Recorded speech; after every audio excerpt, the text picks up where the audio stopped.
We've been saying now for a couple of days, and indeed in the build-up to the Canadian Grand Prix, that this was always going to be a spectacular event, and so it proved. The precursor is that this sort of track doesn't give the McLaren a massive advantage anywhere. It kind of neutralizes some of the great things they have on that car and brings, therefore, the opposition nearer to McLaren. It's not that McLaren do anything badly there, it's just that there aren't enough places to show their advantage. And as a result, we saw Red Bull on occasions, and to some extent in the race, Mercedes specifically, and also Ferrari a little bit much closer to McLaren than we've seen of late. And beyond that, and because there are walls on some corners, not only on the outside, but also on the inside, there are always going to be incidents as well. So this Canadian Grand Prix, in much hotter weather than we'd seen on Friday and Saturday, was going to be about tyre management. This is the softest of the Pirelli range, remember. It was going to be about track position, it was going to be about DRS, and it was going to be about keeping the car on the island. And so it started. George Russell, as predicted, made a very good start from the pole. The clean side, it's kind of clean, semi-dirty there where he was, but it's such a short run down to turn one that all he had to do was make a clean start, which he did, got the lead. Max Verstappen on his outside, no problem at all there, but Oscar Piastri strangely tried to go around the outside of Max coming out of turn two and left the gate right open for Kimi Antonelli. And as a result, he never repassed Kimi Antonelli. We'll get onto that in a little bit, but Antonelli drove really, really well today and backed up everything George was doing and putting pressure on Max Verstappen at exactly the right moments to allow George just to get out and do what he needed to do in the front of the race. Max was always the first to stop in the battle against George Russell. The top half of the grid basically started on medium tyres. The back half of the grid basically started on hard tyres. There were some exceptions, of course, because at the top half, Lando Norris and Charles Leclerc, both of whom had poor qualifying sessions, decided to take the gamble and start on the hard tyre and gain track position with the first pit stops. And it was a good call, that, because the medium tyre went off surprisingly quickly. 15, 16 laps. Generally speaking, Red Bull couldn't get their tyres to stay in a sweet spot, be they medium or hard, for more than about 20 genuine laps. Yes, of course, Max could nurse it, and as the race went on and the fuel got lighter, he could go fast, slow. He could use DRS, he could use the traffic a little bit. But generally speaking, Mercedes had a 5 to 6 lap advantage over Red Bull in terms of how they use the tyres. Tyre temperature, tyre wear, tyre degradation, and also graining we saw in the first phase of the race, not so much in the back half of the race. And overall, over the full race distance, Mercedes a much better car in terms of managing its tyres. So full credit to the work they've done on that. Red Bull, meanwhile, don't seem to have made much progress in terms of how they manage the tyres. At a weekend when McLaren were not going to be their biggest opposition, and obviously from Red Bull's point of view, this was a real opportunity to win the Grand Prix. So let's talk about Mercedes. Absolutely perfect Grand Prix for George Russell. The second pit stop was delayed a little bit with the left rear, but there was no panic. It was just, right, boys, just get it on nicely. And they lost a couple of seconds, but it was enough for George still effectively to retain the lead. And after that, it was just a question of controlling the pace. Max had traffic, George had traffic. Max had pressure also from Kimi Antonelli at various stages, particularly when the tyres were fresh. And that was a great example of how well balanced the Mercedes team is now with these two drivers. You got George Russell, super quick, super experienced, very confident, on a roll. And you got Kimi Antonelli, who's young, keen to learn, plays the team role absolutely perfectly, and quick enough this weekend to put a lot of pressure on Max when Max didn't need it. When he was looking after his tyres, there was Kimi Antonelli filling his mirrors and forcing Max to come in for a slightly earlier pit stop than perhaps otherwise have made if it had, say, I don't know, Yuki Tsunoda in the other car. As for Yuki, yeah, he started near the back, but he droned rounds, but didn't play any role at all in Red Bull's defense of second place or even trying to help Max win this Grand Prix. So that was it. Basically, Max could get within about 2 seconds of George, but he could, apart from the early laps of the race when he was in DRS and he was able to sit behind George, but then the tyres went off after about 6 laps, started to degrade after 6 laps. Apart from that, he could never get into DRS range of George Russell, and George therefore had that advantage and took it right through to the end of the race. There was, under the safety car conditions, there was a little bit of a skirmish. I said Max v George 2.0 in the thumbnail of the video yesterday. There wasn't too much going on in terms of needle until they were behind the safety car, when on the back straight leading up to the last corner. From Max's point of view, George suddenly braked much too hard, too suddenly, forcing Max to go to the outside and effectively put a nose in front behind the safety car. And before George could get on the radio to say, Max just passed me under the safety car, Max was on the radio saying, George is braking in a very weird way and I was forced to avoid him. So I don't think any further action will be taken there. Red Bull got on the radio to Max to say, look, don't rise to what they described as sportsmanship. I'm sure George Russell would say, no, I didn't brake too early. It didn't do anything.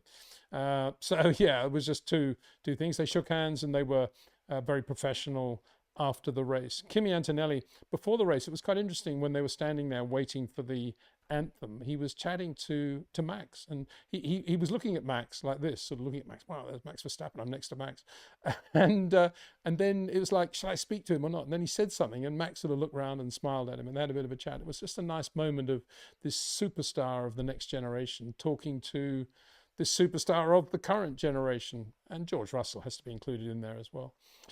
So let's get on to McLaren then, because I suppose we have to look at this in a number of ways. One is over last winter, most of the talk was how Lando Norris was going to win the World Championship. I'm talking about the British press now. Going to win the World Championship. And was he going to be up to racing against Max Verstappen or Charles Leclerc? Could he do it? It was very clear, as I tried to point out over the winter, that the only real opponent Lando was going to have was Oscar Piastri in the other McLaren. And certainly we had our doubts last winter about whether Lando was going to be able to do that. And he was going to have to drive differently and approach his whole racing weekend differently if he was going to take it to Oscar Piastri. And then above all, we were saying Zach's master plan. Saying that because he had no hesitation in effectively firing Daniel Ricciardo as the teammate for Lando Norris and replacing him with Oscar Piastri. And the millisecond he did that, it was very clear that there were going to be moments like the one we saw in Canada today. And so you'd think if this is a big if Zach Brown wants above all Lando Norris to be world champion this year, because he's been his guy since he was in a pram, then putting Oscar alongside him in the other car was never going to be the right way to get the best from Lando. Always great to have the two best drivers you can. That's the philosophy, I think, of most of the Formula One fans out there. I don't agree with it, but anyway, that is the philosophy of most of them. And for a while, I think that philosophy was proved to be 100% correct in the Canadian Grand Prix, because Lando, because he didn't qualify well, because he made that mistake going into the last chicane in his first run in Q3 and then lost momentum. And they changed the wishbones and various other parts, the steering arm on Lando's car before the race, interestingly, in Parc Fermé. Don't think he hit anything though, very strange.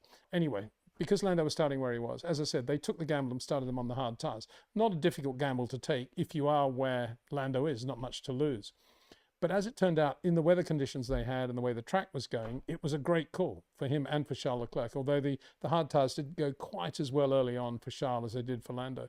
But for Lando, it was great, and it allowed him effectively to get right up behind Oscar Piastri in the closing laps of the race. Pit stops were different, everything was different, but it allowed him to get there. It was a better call. And anyway, Lando, as I said yesterday, was actually getting a little bit more from the McLaren in Canada. He's driving the front of the car more than Oscar, who's obviously uses the rear more, and that's the way he's driving in 2025. But Lando was very, very good around Canada. And as they approached the last 15 laps, he was right behind Oscar Piastri. His tyres are 2 laps newer on the hard tyre, everybody on the same compound. So there was no question now. This was the first time I think we've seen this year where McLaren have got both their drivers basically on the same strategy in terms of racing to the checkered flag. And Lando Norris is behind Oscar Piastri, going quicker, his tyres in slightly better shape. And it was the first time the pressure's been on McLaren to have to make any sort of call. And of course, they didn't make any sort of call, because there was Oscar Piastri doing a very good job in P4, putting pressure on Kimi Antonelli, indeed in DRS range of Kimi Antonelli. And meanwhile, Lando going slightly quicker than Oscar. So from Lando's point of view, he couldn't use DRS to get past Oscar Piastri, because Oscar was benefiting from the DRS. It was the DRS train, as they say, from Kimi Antonelli. And Kimi Antonelli, again, in brackets, I got to say, just brilliant in defence as well, with Oscar Piastri behind him, darting all over the place, going into that last chicane with DRS. Kimi, no mistakes in terms of high-speed braking as well. So 100% hats off to him. He did a great job there. Anyway, there's Lando darting in turn behind Oscar Piastri. And you wonder what's going to happen, because McLaren are not going to make a call. They wouldn't know what to say. I predicted in a live stream a couple of weeks ago that if we got to this situation and it wasn't for the race win, that Oscar Piastri might, just to make things easy, let Lando past. Not much to lose from Oscar's point of view if he's not going to win the race anyway, and score a massive number of internal political points at McLaren that may well serve him going down the road towards the climax of the World Championship this year. And I speculated that I thought that's probably what Oscar would do in this situation. But he didn't. I forgot the one thing. He's a hard charging Aussie racing driver in the way of Jack Brabham, as I said a few times. Head down, he was never ever going to give that position up to Lando Norris unless he made some sort of mistake or did something wrong. Anyway, 3 or 4 laps from the end of the race, Lando comes down inside Oscar into the hairpin, the famous hairpin before the long straight. He knows he's got DRS again because the detection point is just before that. And he goes down the inside of Oscar, but then runs wide. You call that a mistake from Lando Norris because it really wasn't an overtake, because Oscar got his braking absolutely perfect and Lando ran a little bit wide. So as they came out of the corner, Oscar's back down the inside, full on power, acceleration. Lando's on the left, but has momentum. He stays on the power, holds the situation quite well. And as they accelerate onto the straight, Lando's got the momentum and starts to pull alongside Oscar Piastri. It looks good, except for one thing. Oscar's got the inside run down into the last corner. And there's no way in the world he's going to give that position to Lando Norris. I imagine at McLaren, they've never been in this situation before, I don't think, like this, at high speed, going down the straight like that between their two drivers, with Oscar quite clearly racing for the position. They've never been in that position before. And I guess they were all white knuckle on the pit wall. And as they get to the braking zone, Lando just has to give the position to Oscar and filters in behind him. And doesn't have a moment going in dirty air into that chicane, but comes out right behind Oscar, moves to the left. Oscar's sort of covering him as well, goes to the center of the road, perfectly positioning his car. I've got to say, absolutely perfect. He's not on the right, he's not on the left, he's just center left. And there's a tiny diminishing gap for Lando Norris to go on the left now. And it was a similar thing to Lewis Hamilton with Jenson Button, as I say, in the McLarens, because Lando just goes down the gap and it's as if he doesn't realize the pit wall's there. He's on the grass and suddenly hits the pit wall. And of course, the track does start to curve there as well. That's the other point. And takes the left front off the car. Now, all I would say, McLaren are probably devastated that they lost that position, that result for Lando Norris, and the car ended up with that damage. But that is what you're going to get if you have somebody as quick as Lando Norris alongside somebody as quick as Oscar Piastri. And obviously, it goes without saying, but I'll say it, if Daniel Ricciardo was in the other car and it was Lando Norris, that wouldn't have happened. And Lando probably would have had a, I don't know, maybe even a P3, he might have even got Antonelli. But anyway, they don't. They got Oscar Piastri, an absolute racer, and you cannot in any way criticize anything he did. He was absolutely clean as anything. And I thought it was actually incredibly good how Lando reacted to that. He was immediately on the radio taking all the blame himself. I can't think of many racing drivers in that situation who would have done that. I mean, if that was Nigel Mansell or Michael Schumacher or Niki Lauda, especially Niki Lauda, I think they all would have found some way of blaming the other guy or the team or something. That's what racing drivers do. But Lando was there taking all the blame for himself and then lost no time walking back to the pits. You can see in the background, the car, the brakes, I think, started to catch fire, but there's Lando walking away from it, gets back to the McLaren garage. And about the first thing he does is go up to Oscar and shake Oscar's hand and say, look, no problem. It wasn't your fault at all. I suppose a lot of people say Lando's too nice. And maybe he is. I'm not sure that this is a bad thing we're seeing from Lando Norris there. I think that's probably a very good thing, very human thing, and it shows that he's a very good, honest person. But at the same time, he has to find the way, as I've been saying for 6 months now, to take the championship to Oscar Piastri. He can't continue to be the nice guy. And again, if that was Max racing with, I don't know, in the Daniel Ricciardo days when Daniel was at Red Bull, or if that was Mansell and Piquet, for example, or Senna and Prost, with that, both cars very, very quick, there's no way they would have spent 3 or 4 laps like Lando trying to get past Oscar. It would have just been a forceful move the minute he got somewhere near him under the rear wing. But because Lando's such a good team player and because he loves McLaren and Zach, he just took too long. He was too long behind Oscar. And by the time, he was there, it was easy for Oscar just to keep the car on the road. So that was a seminal moment, I think, for everyone, for McLaren, for Lando Norris, for Oscar Piastri certainly, who didn't win the race, but now has a massive advantage in terms of the points he got over Lando Norris. He has to work very hard to get the sort of advantage he got today over Lando Norris in one race. And that's a big step for him in terms of the World Championship. So for Oscar Piastri, what a result. P4, Lando Norris nowhere. P5, Charles Leclerc. He did very well after that very poor qualifying as well. He started on the hard tyre just like Lando, but unlike Lando, he didn't go to mediums at the first stop. He went to the hard tyre again, and it was quite clear, obviously, he was going to have to make a stop late in the race. But there was the usual argy-bargy on the radio where they got on the radio and said, we are thinking of staying on plan B, Charles. And Charles said, no, I think plan C. And they said, copy that. Which I guess, if you're Charles Leclerc, means, yeah, okay, we're going to be on plan C, which presumably meant he was going to run longer, try and do either one stop or maybe stop right at the end and put softs on or something, I don't know. But they brought him in earlier than Charles thought. And he said in response, why are you bringing me in so early? And they said, well, plan B. And he said, well, I said the tyres were okay. And he could have said, and I said, let's go to plan C, as I said on the radio. But there was no response after that. And again, you know, that sort of thing. It's unbelievable. It's unbelievably unprofessional, I think, that can still happen at Ferrari in the middle of a race. That sort of misunderstanding.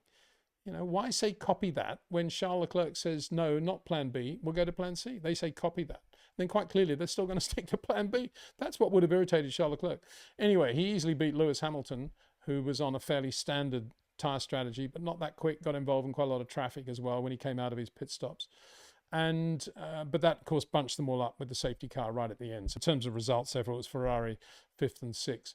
But a disappointing weekend for them all together. Charles having that shunt on Friday, totally unnecessarily, on a weekend when they could have been much nearer to McLaren. And I think they would have been much nearer to McLaren if they'd had a clean weekend and really been able to do some decent homework. I think Charles Leclerc could have been a lot higher than that. So disappointing weekend for them. P7, Fernando Alonso, very good job in the Aston Martin. You know, just got the maximum from that car. Very good.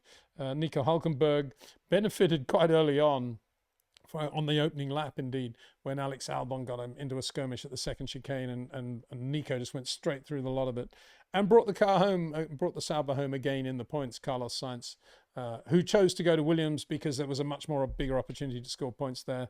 Please note, Carlos, Esteban Ocon, 9th. Very good job by Esteban in the Haas Ferrari.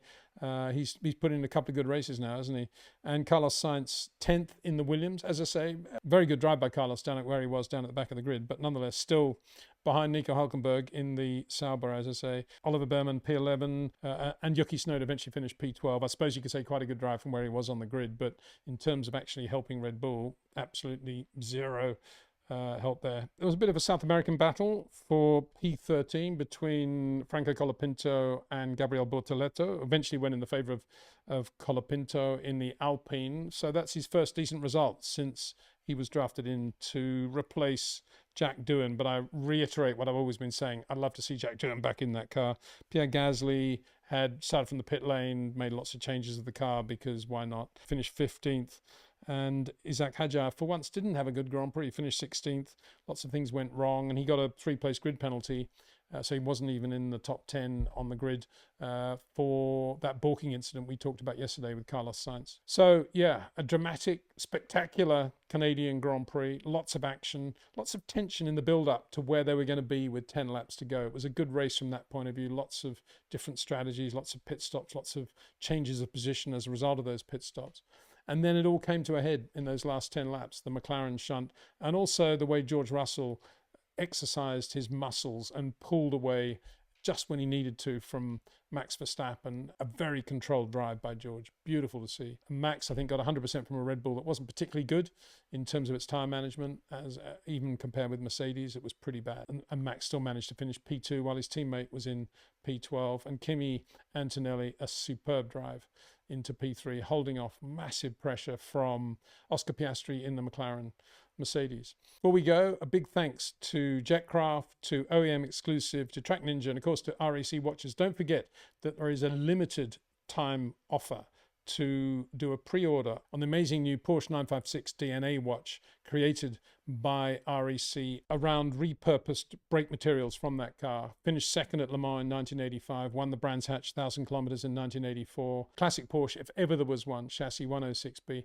I say glibly that it finished second at Le Mans in 1985. It was actually the quickest 956. Probably would have won Le Mans in 1985 with James Weaver, Jonathan Palmer, and Richard Lloyd doing a stint as well at the wheel, but they did have some mechanical problems and they still nonetheless finished second. So great result for that car, for that team. And you can have a part of that history with this new watch that REC have produced, and you can register for the pre-order by going to the link in the description below this video. Speaking of Le Mans, congratulations to this year's winners, AF Corsa, the yellow Ferrari. Very good to see Robert Kubica at the wheel of that car, but I was particularly pleased too to see Yifei Ye in that car.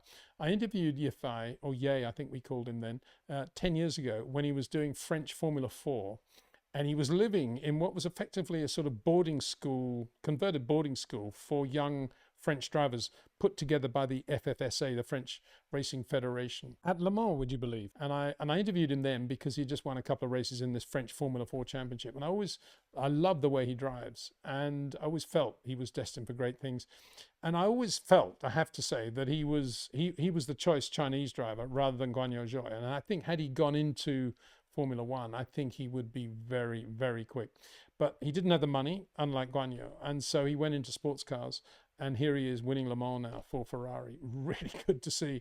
Congratulations to him. So there we are, Canadian Grand Prix at the Circuit Gilles Villeneuve. Another spectacular race. Brilliant. See you soon. We'll be back with live streams, with Cam Chat, and all the other stuff in the build-up to the next round of the World Championship. Until then, thanks for watching. Take care. See you soon.